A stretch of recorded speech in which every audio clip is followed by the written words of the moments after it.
Hiya, Barbie. Hi, Ken. You want to go do a podcast? Sure. Jump in. Ladies and gentlemen, Barbies and Kens, Kelly of all ages, and everyone else. Welcome to Bitching Barbie, a Barbie movie podcast. I'm your host, John, and with me are my wonderful co-hosts. You know what really bothers me, Jay? Yodeling hand puppets? For those of you just joining us, we are a podcast about Barbie movies.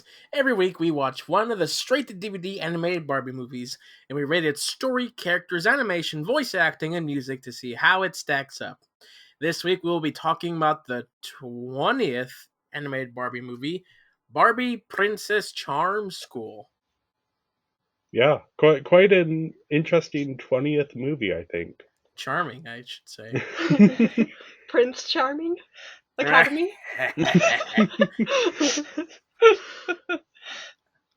Yeah. Let's dive right into this. So it was released on September 13th, 2011 on DVD, and it is directed by Ezekiel Norton, going by the name Zeke Norton in the credits here. Okay. He's known previously for directing TV shows such as Beast Wars and the Spider-Man animated show from the mid-2000s. The MTV one, I assume? I believe so, yeah. Yeah, There the was a CGI ton one. I could... Yeah. Yeah. I just finished watching that, actually. Okay. Which actually I think helps the insight of this. Okay, that's good. I'm curious to hear what you have to say about that. Mm. But he's also done previs and VFX work on the movie 2012, Percy Jackson and the Olympians, and one of my favorites, Cabin in the Woods. That's okay. kind of a fun... And written... Yeah. This is written by Elise Allen, she's been around the block a few times. We know her very well. Coming back once again for one of these movies. And the music is by B.C. Smith, who's been their go-to composer for a few of these now. Yeah. Yeah, the story is that we have Blair. She's a teenager who lives in a big city in the fictional country of Gardenia, and she works at this cafe to support her young sister and her sick mom. But Gardenia is home to the Princess Charm School, which, as you can imagine, is a school for princesses. And every year, one random commoner is chosen to go there. So you can probably guess which random commoner it will be this year. Yeah. Obviously, Blair's name gets chosen, and turns out that her sister had submitted her name. And Blair is initially kind of hesitant, but decides to go hoping she can help her mom afford better care. And she goes to the academy, and Blair is immediately out of place there. We meet Delancey, who is about to be crowned Princess of Gardenia, and her mother, Dame Devon, and they immediately dislike Blair. Yeah. And Delancey is only in line for the throne because the royal family died in a car accident. Wow. But there are rumors that the young princess might have survived. So it's Anastasia. Yeah, essentially. Meets the Princess Diaries. Is that why they're always in horse and carriages and they're never in a car? Probably. And also some sort of magical girl show. There's a lot of things that this thing could be based on. Yeah, it's definitely taking inspiration from a lot of different sources. Yeah, it's pretty... When you break it down to its bare bones, it's a pretty simple story that follows a lot of the stereotypes of this genre. Which... Yeah, it does take some, I mean, not unexpected twists, but some twists along the way. I do enjoy this genre, typically. Okay. So, take that. The school, boarding school type thing, or like the Princess Diaries, Secret Royal thing? More like the boarding school thing, like the quote-unquote magical school genre. Which this is kind of taking reference from. but not quite reaching the same levels. We'll get to that. Yeah. And speaking of the magic school, Blair is kind of having a bit of trouble. She doesn't have much experience being prim and proper, but Miss Privet, one of the teachers, decides to help tutor her, and that goes pretty well. And eventually the school goes on a field trip to the castle where Blair and her roommates come across a portrait of the former queen who looks suspiciously like Blair. And it's, I think at this moment that Blair reveals that her mother found her abandoned on a doorstep. No, that was that was before the That was portrait. before? She got the yeah, drawing that was, from her sister. That was before. Yeah. Okay. But So, everybody knew right away what was Yeah, happening. yeah. I'm pretty sure. so yeah, they all kind of start to suspect that maybe Blair is the actual Princess of Gardenia.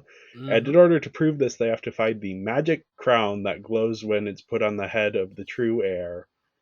But before they can start looking for it, Dame Devon has kind of like caught on to their schemes and plants jewelry in their room, accuses them of being thieves, and gets them kicked out of the school. Yeah. But this is where Delancey actually has a change of heart.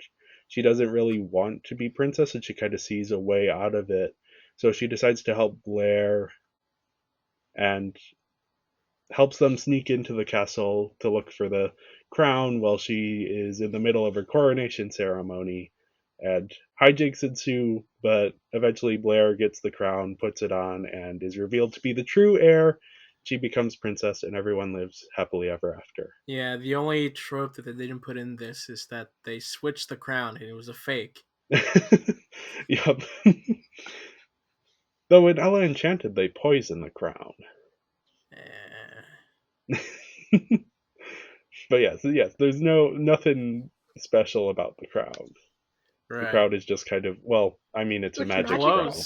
But there isn't a ton of it's just getting the crown to where it needs to be. There's no fake out. Well, there is the scene where it falls on the carpet and the butler flings it into the air. Just kind of. Yes, but we all knew that the good boy prince would save the day. Yep. Although isn't it Delancey that throws it to Blair? Well, Not throws Delancey it, she picks gives it it. up Yeah. and then gives it to Blair. After Prince gets a little tackle going on. Yeah. Which, yeah, I think the story here, I was surprised by how solid it is. Yeah. Like, not everything works as well as it maybe could. Like, especially the twist, it's not even a twist.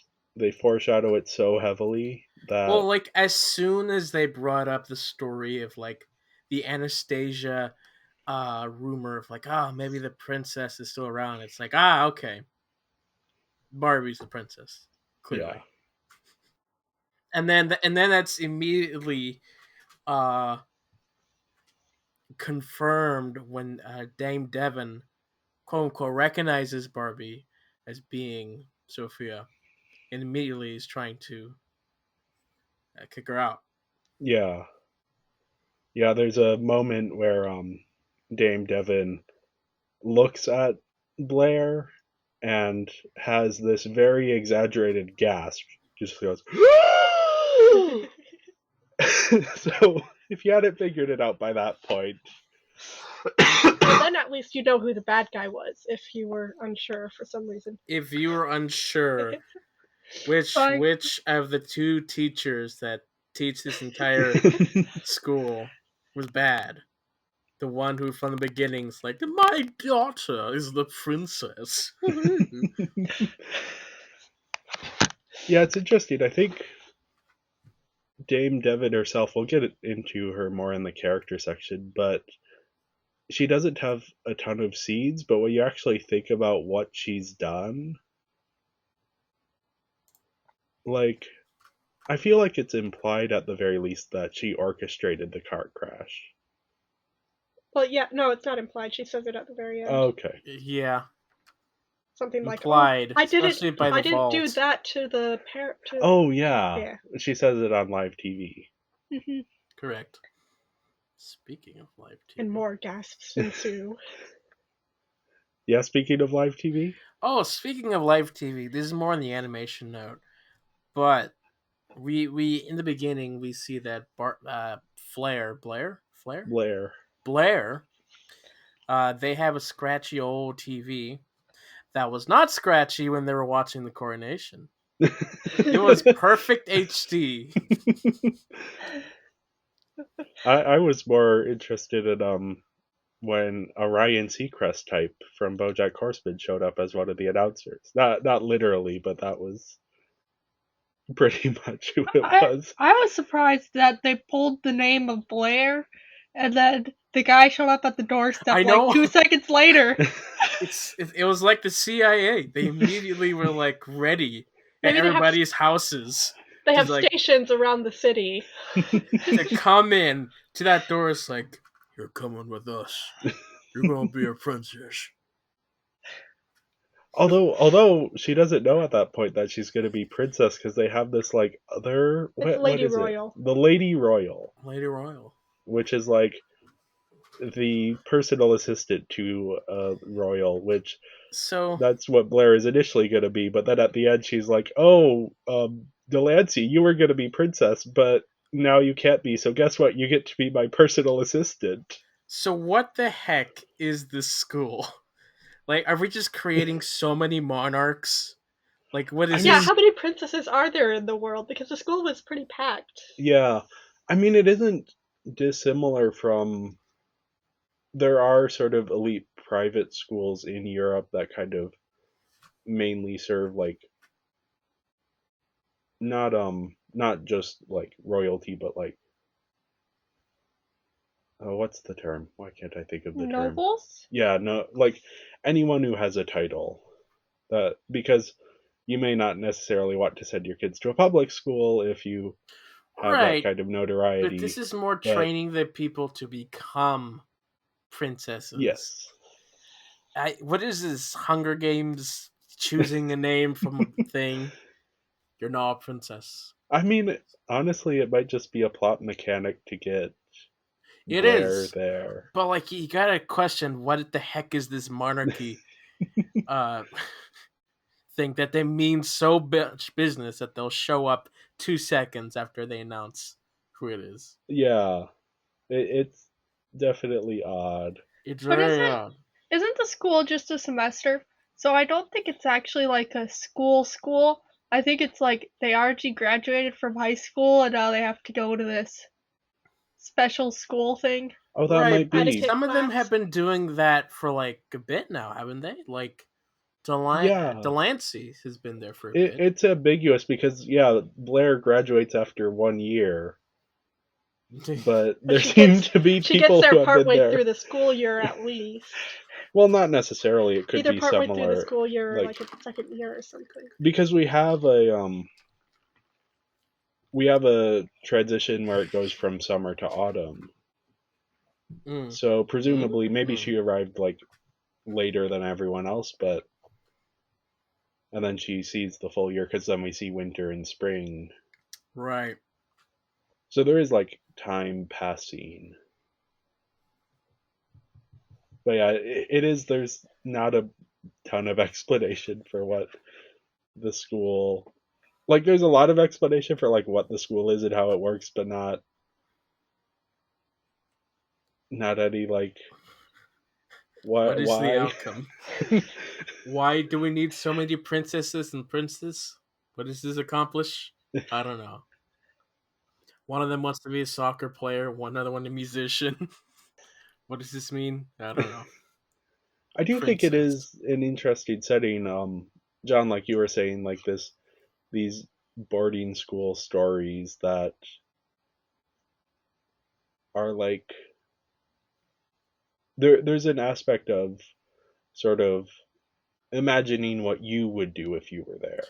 Yeah, it's typical to the closest thing in pop culture is Harry Potter Yeah. of going to Hogwarts. I think this closely resembles. I don't know if any of you have seen Little Witch Academia. Yeah. Yeah. Yes, it very much resembles that of you have this outsider coming in who is not as familiar and has to work very hard to get to the top. Um, Same style. I just like the environment of that setup. Something that I wish that they had done more, and this is probably more into the character section, is we needed more professors or more Yeah. variety of professors because just having the two just makes it so boring. Yeah, and this is actually one of those movies where I think they could have benefited from more time Yeah, to yeah, build because out the world. they're close to something good here. Yeah. Yeah. Yeah, I mean even something like Miss Privet, I was expecting her character to have more going on. But obviously they don't have a ton of time to just like do that kind of subplot here. No, she's there to help tutor, and then she's there at the end, I guess. Yeah. And I do also like this subplot of sort of Blair comes from this lower income family where it's even like implied that she's the main, like, She's the breadwinner. yeah, because she's working at this cafe and her mom Mm-hmm. is sick. And then that she's here mainly because she's looking out for her family. Like, she doesn't see this as, oh, I'm gonna get to be a lady royal and live this perfect life. She sees it as a very practical, her mom is sick and she needs help, and this would improve their lives. And then, of Yeah. course, in the sort of the second half of the movie, where Dame Devon introduces this threat that if Delancey becomes princess, they're going to gentrify the neighborhood where Blair lives. And how for Dame Devon, this is just like a, oh, we'll just build this nice park. But for Blair, it's, oh, what about the people living there? What do they do? How does Although that I will impact say I them? wouldn't be surprised if Dame Devon was doing that because Blair's family was Yes. there too. I think the fact that the image was her apartment building.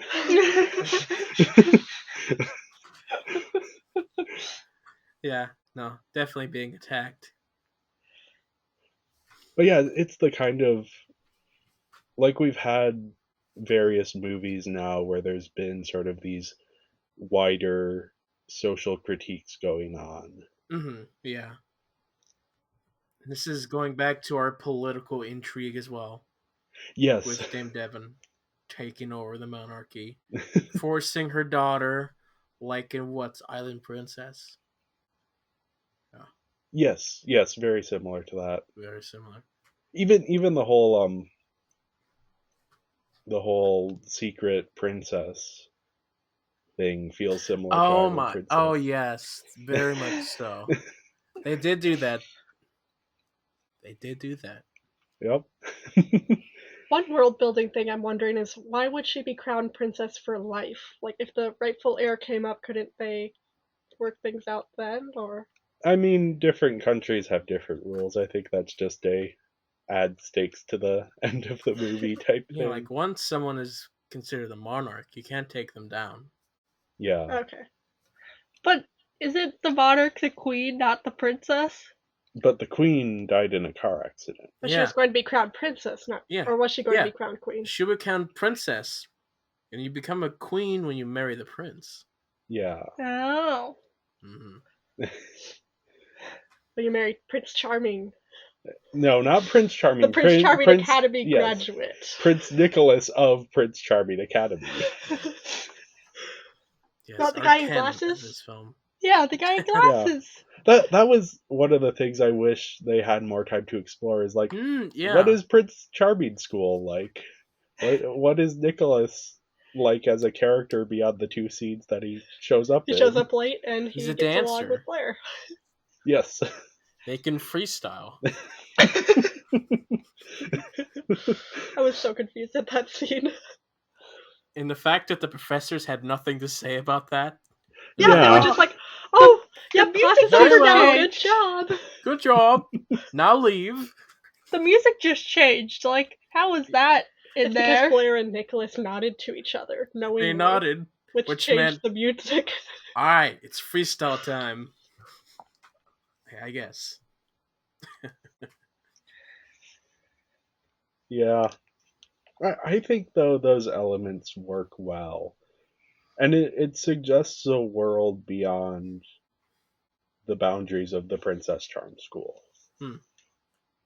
Even though we don't ever get to see it. Honestly, this would be a fun one if they ever did a sequel. Honestly, this would be a good show. Yeah, that too. You could do a lot with it. Hmm. Yeah, no, one thing I was disappointed not to see is more magical thing. Because with a title like Charm School, I'm thinking, they're going to learn magic. And we got fairies here as assistants. I'm like, fairies. Like, as soon as they open the door, you walk in, and there's these green orbs that are following everybody. And it's like, it's magical. But those green orbs never show up again. They just show up for the opening and like, okay, no, guess there's no magic here. Except for the crown, which can make a dress. Yep, the crown and the fairies. There's the charm.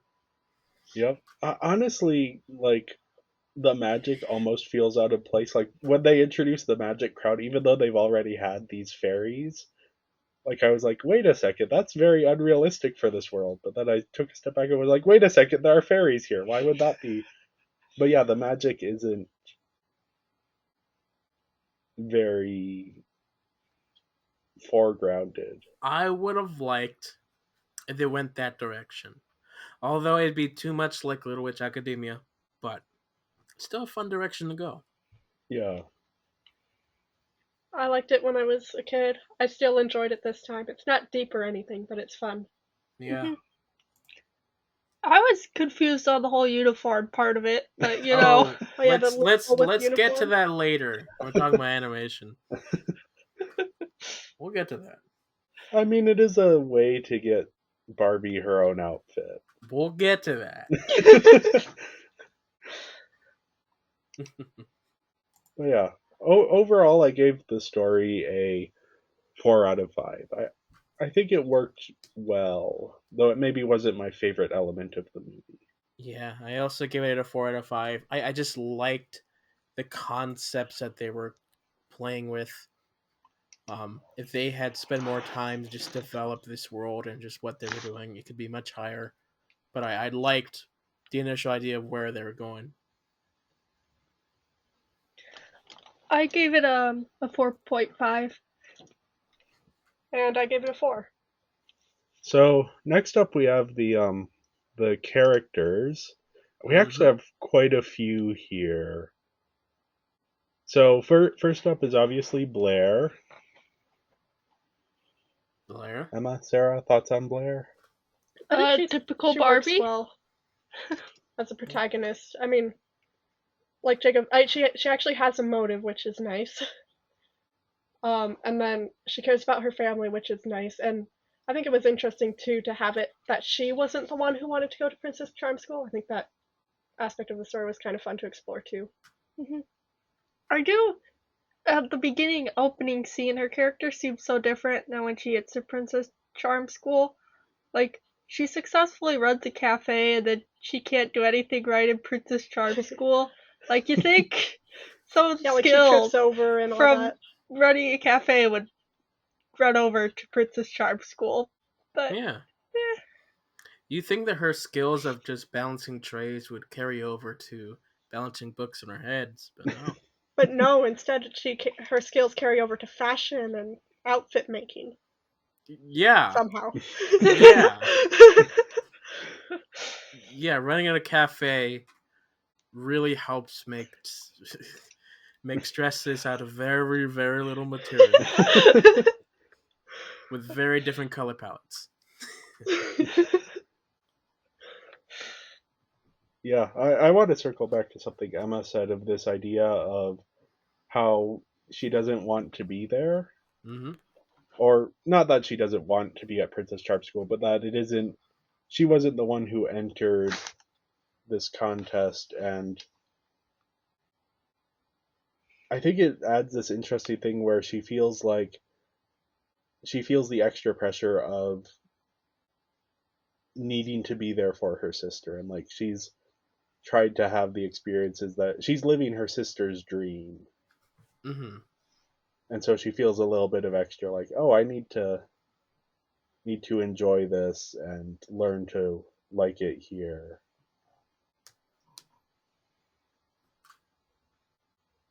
Which, yeah, that's an interesting aspect because a lot of these magic boarding schools, it's like, the Harry Potter thing of, oh, Harry Potter has a terrible home life and he loves being at Hogwarts. Where here there's a little bit more complexity.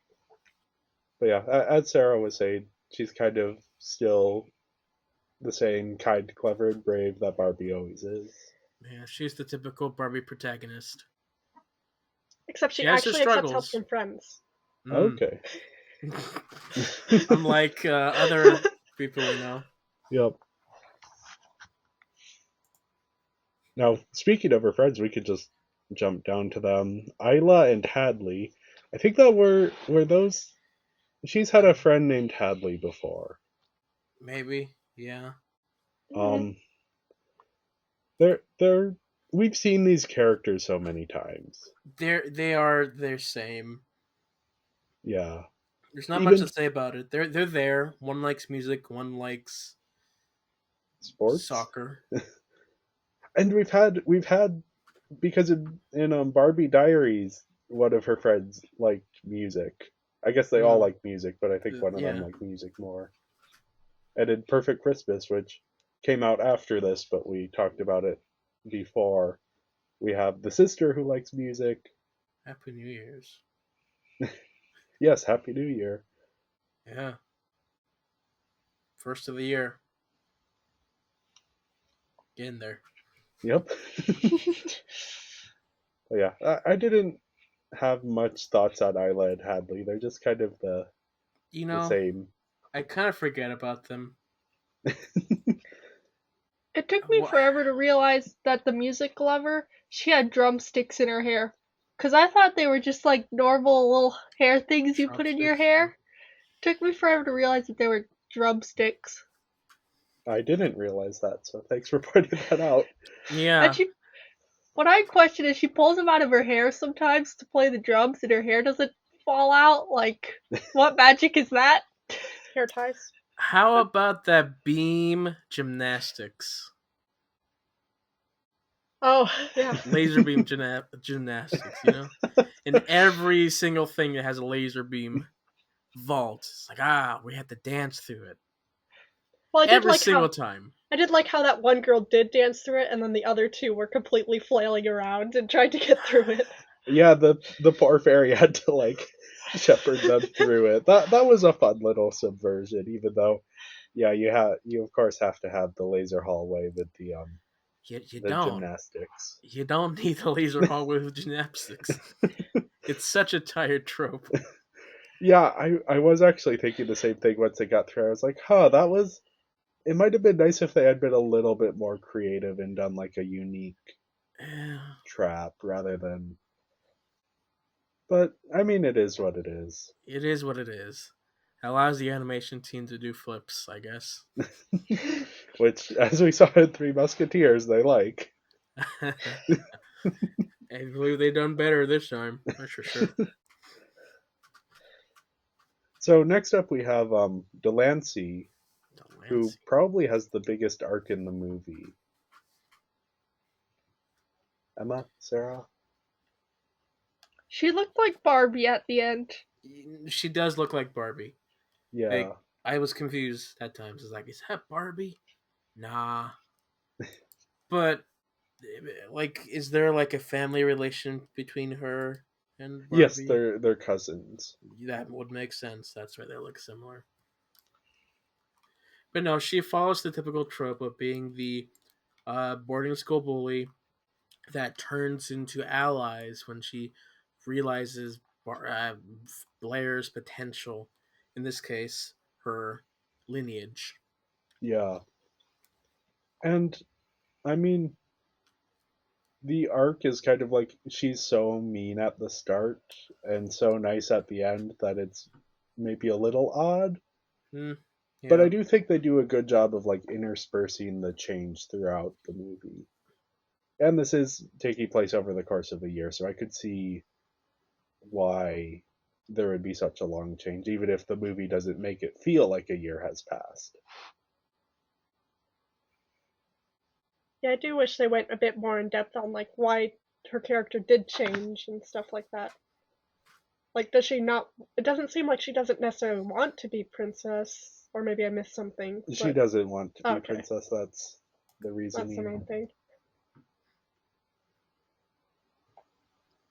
Yeah, we've seen this arc a few times.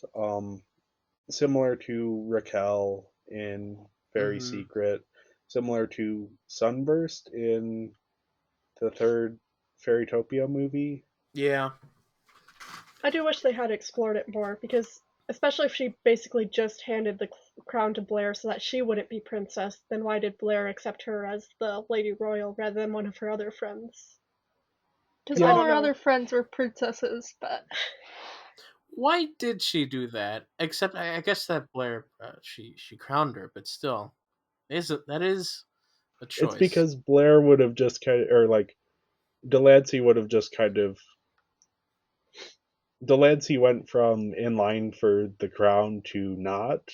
Mhm. So it's kind of like a way of being like, oh, we can both still come out of this winners. Thematically, I understand that doing that for Delancey makes sense, but given the context of what would have just happened, it's not quite all there. Yeah, I did comment at the point where, because Delancey's like, why would you do something so nice for me? And I made the comment while we were watching it that, like, it's not actually nice. She's being like, hey, thanks for giving me the crown. Now come and be my personal assistant for life. Everyone But the else movie gets to be treats it as, princesses. You don't. I'm gonna be your boss now. yeah. The movie treats it as like this big honor, but yeah, it's an odd Yeah, choice. but it's something. I do think her arc worked for me.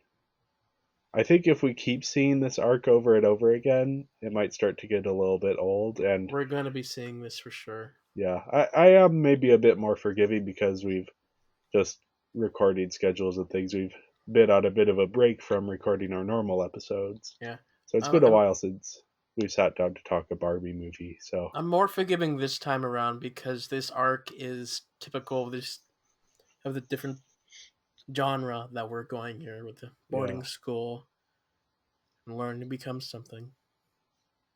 Yeah. Very very similar to well, in some ways to Owl House as well. The Disney show. Hmm. But yeah, next on our list we have Miss Privet. Yeah. The only good teacher. One of two teachers in the entire school, so Needed more teachers. Should have yeah. had a wacky one. Let her I be an like- old lady, like. Oh yeah, like remember. Three Musketeers having the mentor, and I do like when she's mentoring Blair. Yes. I kept waiting for her to have more to do, or for there to be more to her character. Like I was thinking throughout this whole movie that like, oh well, someone rescued the baby from this car accident and put it on the doorstep. What if that was Miss Privet? Like, did she know about the lineage? Yeah, that would have been such an interesting thing, but no, that's not. It's kind of just not even addressed, I don't think. No, she's just there. Yeah. It's a shame. She was caught in she's cut from the third act. I really wish she had some more. Yeah. The name just reminds me of, is it Private Drive or Privet Drive from Harry Potter? From Harry Potter, I believe it's Privet Drive. Okay. And I just like that she lived there and she Harry Potter's neighbor, you know. I mean, if she had rescued the baby from the car accident, then she would basically just be Hagrid. Yeah. To contrast her, we have Dame Devon. She's who fun. was our antagonist of the film. What was her evil laugh at that one point that we all laughed at? The Oh, yeah. overbearing mother who Yes. wants to success through her child. to the extent that she murders people in a car accident. Yes. Like, yeah, there's not a ton going on behind. Like, she's not a super complex villain, but she's just fun. Her dresses are interesting fashion choices. Very frilly and over the top. Mm. Well, like they're really frilly and then they're really tight.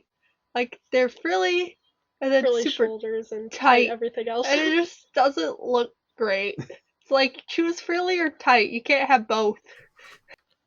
Honestly, I didn't want her on screen at all. It's like, not this woman. Don't need I her. think the reason she works is the vocal performance, and we'll get down to that later. I think the way she's written, she's kind of a stereotypical, the kind of villain we've seen Yeah. before. But I think the vocal performance, which again we'll talk about later, We'll go to that. makes the character less stereotypical. Yeah, and then we have the best character in the whole Yes, film. Portia. Portia. She is so good. Every line she says is so good. She is playing the Amanda Seyfried role from Mean Girls so well.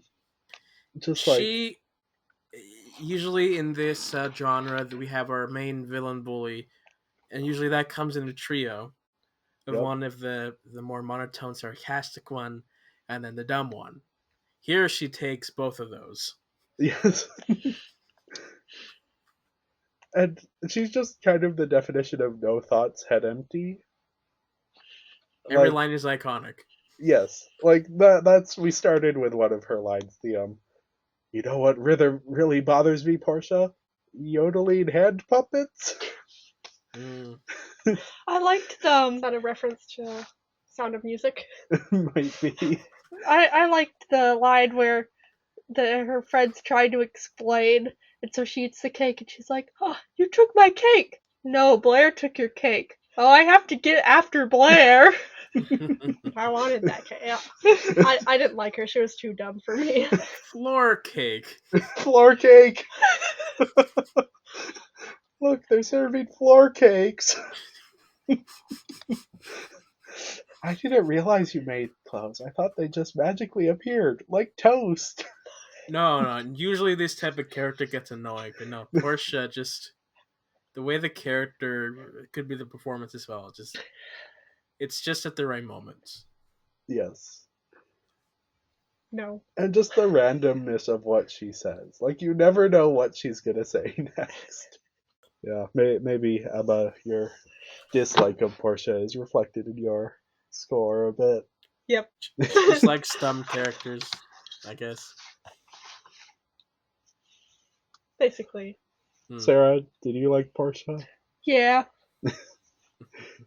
So it's three versus one. Guess So I you- voted. I would hate her to be my princess, but you know.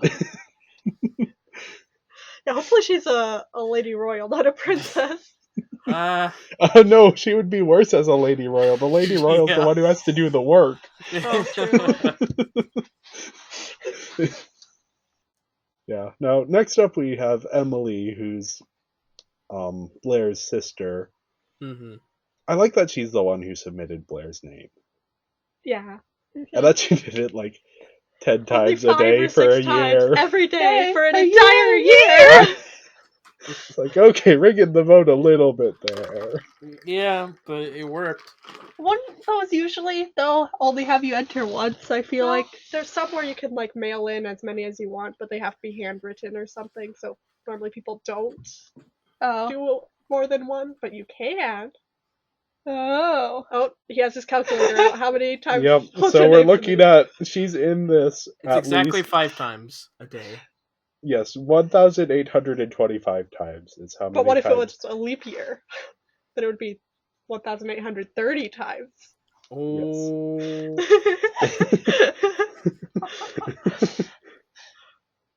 Yeah, It we does were look like that amount of paper in the rolling pin.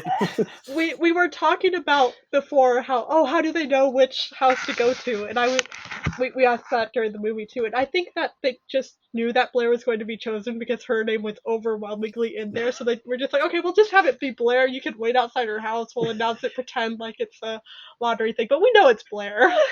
And then that one chance it's someone else. It's like, ah, darn. No, they would have just read out Blair anyway. It's like, Yeah, Emily doesn't really have much to do after her one scene, so she sends the drawing. Well, she sends a drawing, and then you can tell that Blair cares about her because she talks about her a lot. Yeah. Yeah. Again, I think she would be one of those characters where it would be interesting to see more of her if this were a TV show. Yeah. We also have a fairy that's not mentioned in our characters Yes. list. I don't know the fairy's name. They exist. Yeah, I don't remember That the wicked fairy. Oh whatever. yeah. No, Wakella Wakella. is Delancey's totally not wicked evil fairy, Wickelia. What is the other fairy's name? Lorraine? Lorraine. Grace? No, Harmony? was the evil one, wasn't it? That was Dane Devon. Yeah. No, Lorraine was Devon's. Okay. Devon. Yeah, I don't know what the fairy's name was. Which, it proves how important the character was. Yeah, I like and how that they're she's utilized. a little bit clumsy, serving some floor cakes at the beginning of the movie. But yeah, she doesn't have much to do. She's kind of the third friend to Isla and Hadley's. Like, she's the third person in that. Do the fairies have a union?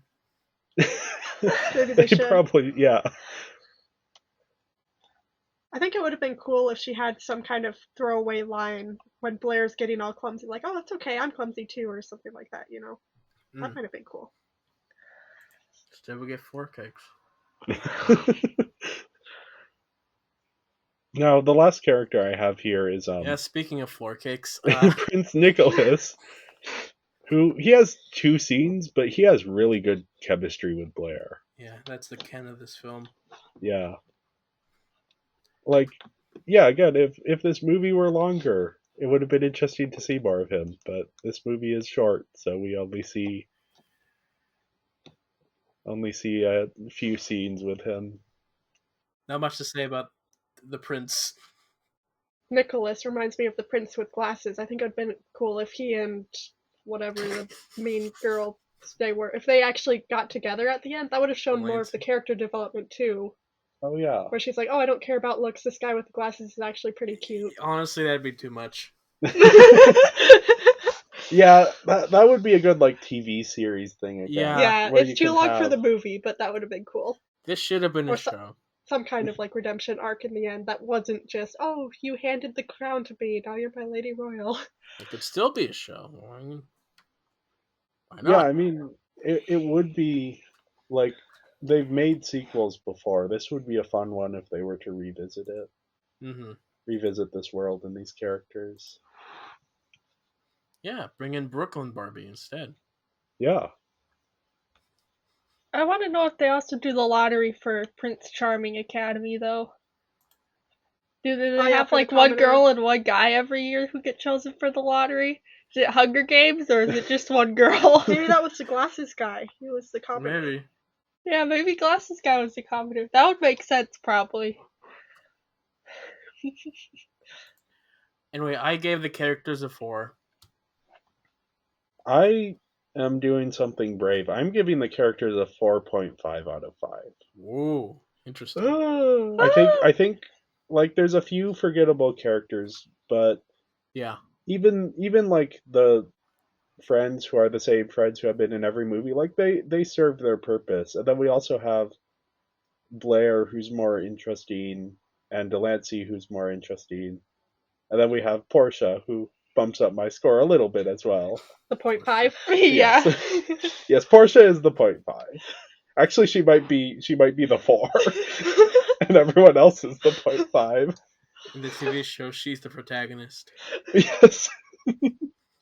Just like the chaos that ensues around her that she is entirely oblivious to. No, if they make a series, they should have her either be like the, commercial break thing or then after credit where it's just her.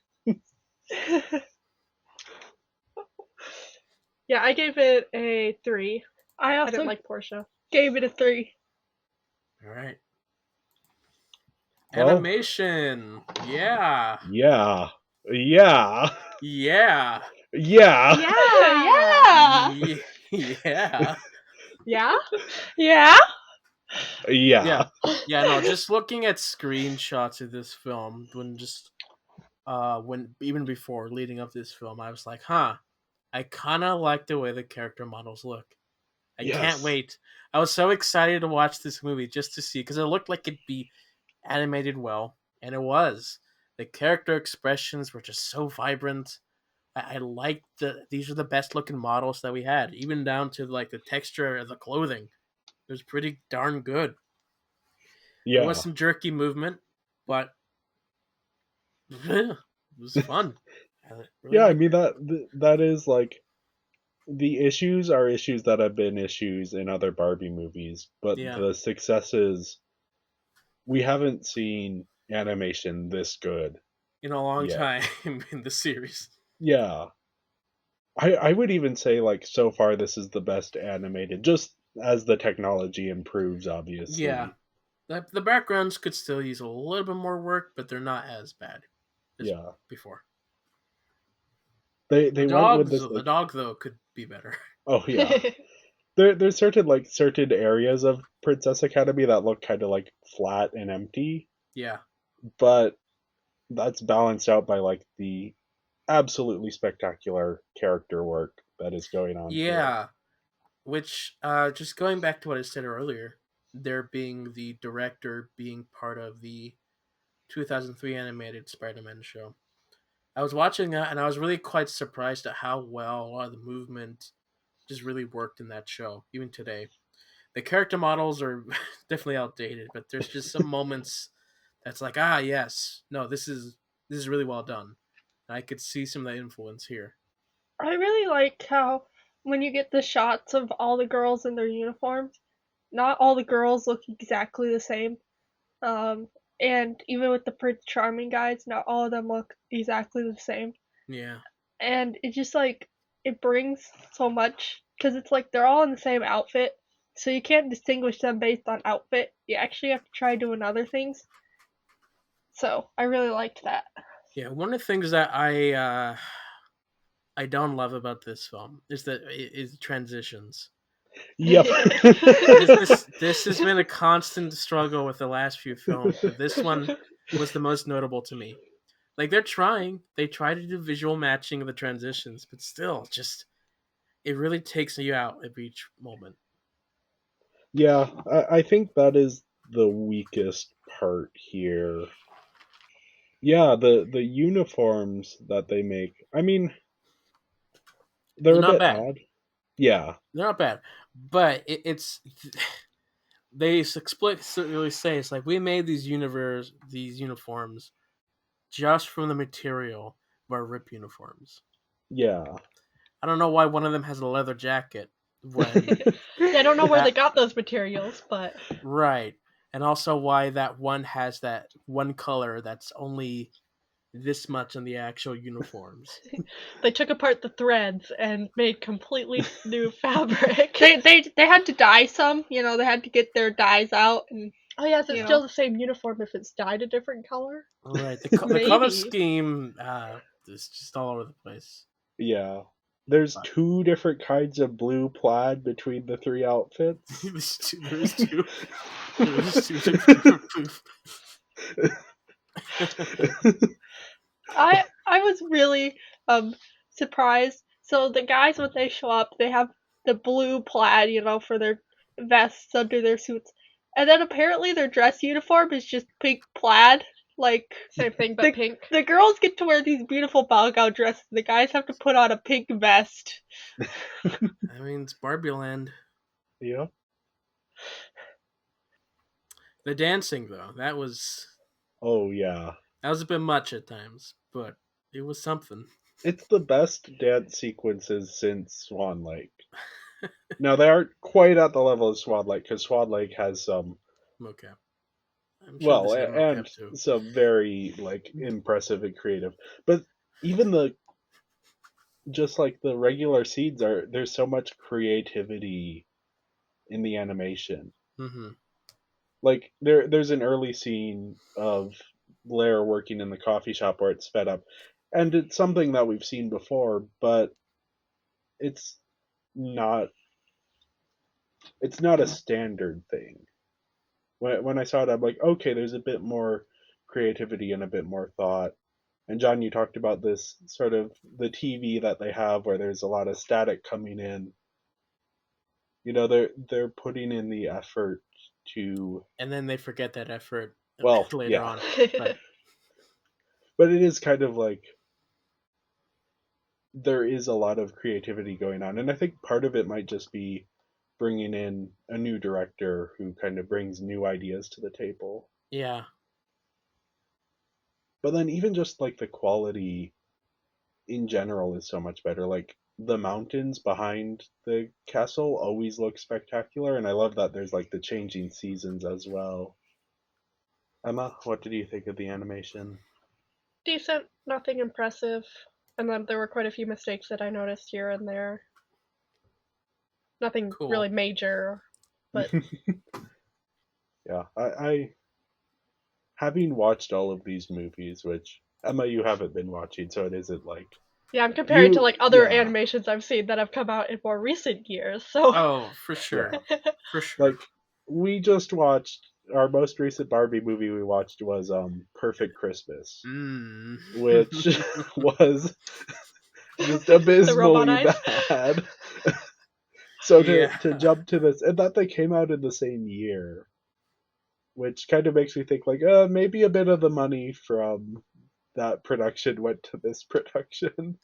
Yeah. Like this was clearly the focus of the year, but it looks so spectacular. Yeah, I do kind of wish they spend more time on this though, because it looks so much better. Yeah. Sarah, other thoughts? No. No. Yeah, I was just blown away Yeah. in a way I haven't been by the animation in a long time.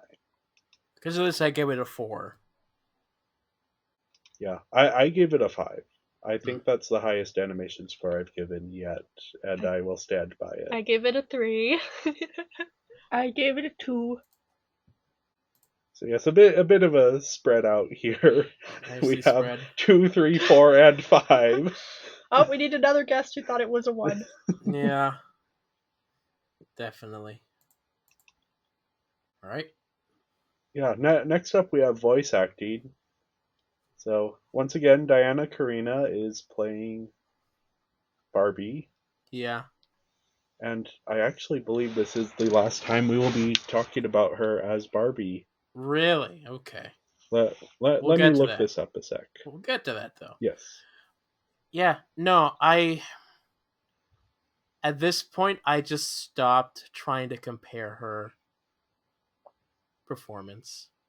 Because to me, like, she's never going to sound perfectly like Barbie or even Kelly. So I just thought, okay, she sounds good for the character of Blair versus sounding like a Barbie. I could Yeah, hear moments where it's like, okay, I can hear her still trying. Good effort, but it's still not quite there for me.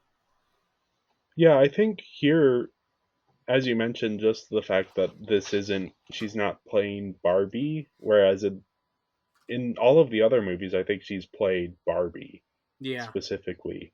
Whereas here she's playing Blair, and there's no even like, there's no even, there isn't even like an introduction to the movie where Barbie is telling this story to someone else. So there's no Barbie in this movie. No, it's just an actual film that Barbie's acting in, I guess. Yeah. And this is the last movie with Diana Karina as Barbie. So, well, no, Besides Birth for this isn't the Christmas. yeah. Yeah. This is the Besides Birth last for time we'll be Christmas. talking about her. Yeah. Hmm. We're about to get we'll talk about it next We'll, week. we'll talk next week. Yeah. But yeah, I mean, I think it's unfortunate that she never got to the point of like being Barbie. But I don't know. I think she probably hopefully moved on to better projects. Which yeah, she's done a lot of voice acting since, so it's not like she's hurting for work. She's been in even My Little Pony, so Yeah. but yeah, not at the same level as Kelly Sheridan, but that is a very difficult level to be at. It is, especially for someone who'd have been doing it for so many years. Yeah. Yeah, for me, I don't have much to say on voice acting. It all worked well, so nothing stood out as either good or bad. So, Same. No, I had a few performances I wanted to spotlight. So first up, I have Brittany Wilson, who plays Delancey, who I just think she did a good job. There's two parts to that character: the sort of the mean bully at the beginning, and then the nicer person at the end. And I think she pulled off both of those sides of the character well. And then, as we were talking about before, Nicole Oliver plays Dame Devon, Hmm. and she's so much fun. It's been a while since we've had like a well, actually no, that's not true. She's playing the same kind of like classic Barbie villain, but I think she gives a different performance than a lot of those classic Barbie villains have been. And I think she elevates the character beyond what is actually written on the page.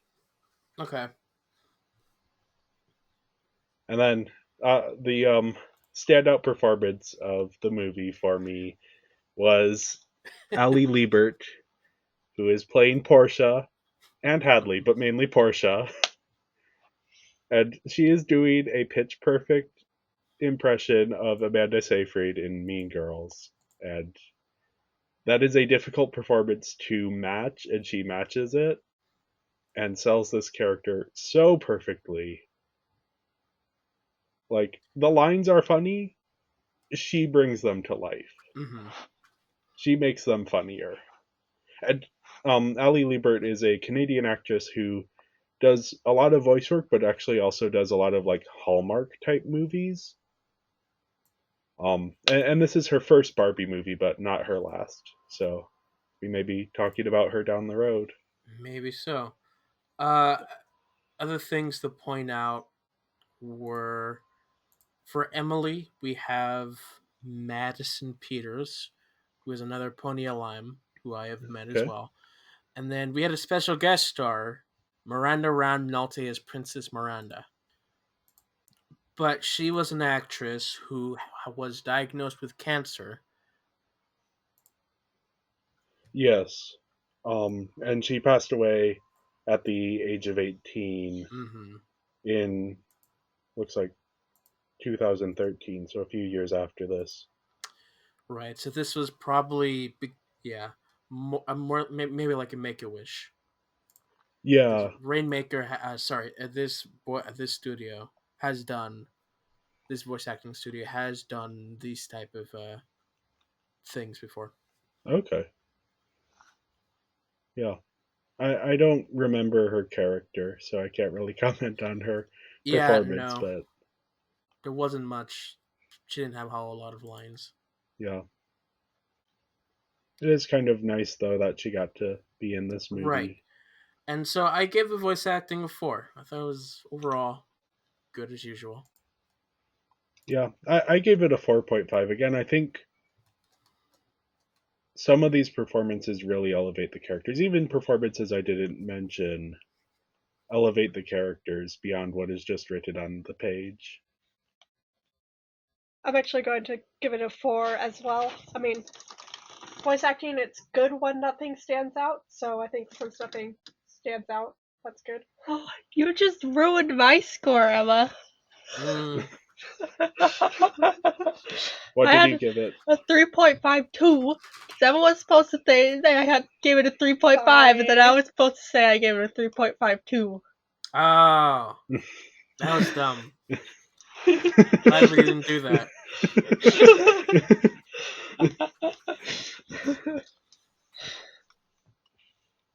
Well, yeah. Last up we have the music. So Music. once again, BC Smith. Once again, a score that I don't really remember. I'm sorry to say. There was something about graduation, but Yeah, the like original songs I think are nice. So I had the opposite effect, where I Okay. preferred the score itself. Oh. There were some moments where, especially when we're in the school, and we're like, I'm liking the sound of this. It's meeting the vibe of the school. And I thought that the original music took me away from this genre, this mood, the Okay. environment. Especially during the montage. Different songs should have been used because I didn't think it fit that well. I mean, the lyrics were matching the story. I didn't think the musically worked that well. Yeah, no, I thought the score was better than the original music. Interesting. Yeah, I don't remember the score enough to comment on it, so I may need to try and listen to that isolated from everything. I like the original songs. I think the one during the opening credits specifically has such a different vibe to what we've been getting in the other movies. Mm-hmm. So I kind of appreciated that. But yeah, as usual, I don't have much to say about the music here. Same. I don't have much to say. It wasn't bad. It wasn't my favorite either. yeah, it didn't really stand out. Yeah. And because I was not as a fan of the original music, I gave the score a 3.8 instead of a 4, which would have completed this perfect track. Yeah, I gave it a 4 out of 5. I gave it a 3.5, I gave it a 3.5 as well. not a 3.52. No. Yeah.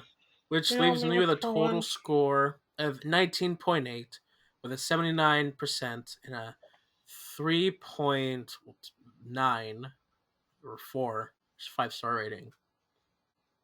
Yeah, I have this pretty high up. It is I pretty gave it high. a 22 out of 25, which is Mm-hmm. an 88% or a 4.4 on our 5-star scale, which puts it near the top of my movies. I think it gets it cleanly into the top 5 Yeah. for me. And John, I think it's high as well for you. Yeah. No, it's just below Christmas Carol and the likes of yeah, just below Christmas Carol.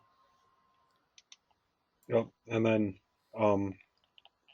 Emma and Sarah gave it similar scores. A 17.5 at 70% or a 3.5 out of 5. I have a 16.52. Which gives it a 66% or a 3.3. Yeah, so our average is a little bit closer to the middle of our scores with an 18.95. Oh, who would have thought the average would be close to the middle of our scores? Well, the middle of the overall rankings. Mm-hmm. So that's a 3.8 out of 5. Good job bringing the average down again, Sarah. That's what we seem to be good at. Yeah, it is interesting to me to see, and let me see where this even falls. Yeah, we're looking pretty much the middle of the list here in terms of overall score. So it is interesting to see how different opinions diverge on this. Right. because Yeah. I really like this one. Yeah. No, I was happy. I think, of course, things could be better, but I thought this was a solid film. Yeah. I remember I had a notebook that was that had the cover of this. It was one of those that had the glitter on it, and so it Mm. was more expensive than the super cheap 50-cent notebooks. And I had to try to convince my mom to get it for me because it's $1 instead of 50 cents. Can't buy it. It's twice as Yeah. expensive. It's twice as expensive. Too expensive. My goodness, $1? So yeah, Emma and Sarah, you briefly mentioned it, but you've both seen this movie before. John and I hadn't. Yep. No. I really liked it when I was young. Maybe it's one of the reasons I rated it low is because it didn't quite live up to those same expectations. I'm like, oh, there's a lot more wrong with it than I remember. hmm But I did really like it when I was little, so I'm glad to see that you guys are giving it such high scores. It's like, oh, I Yep. actually had some good taste back then. It wasn't just luck or anything. I definitely had good taste, you know. Uh-huh. For sure. Yeah. Anyway, thank you everyone for listening. Make sure to follow us on social media. We're Binging Barbie Podcast on Instagram, at Binging Barbie on Twitter, and Binging Barbie, a Barbie movie podcast on Letterboxd, where you can find an up-to-date list of our Barbie movie rankings. Anyway, we will be back next week to talk about a sequel to a recent Barbie movie, Barbie in a Mermaid Tale 2. Thanks for listening. Thank you.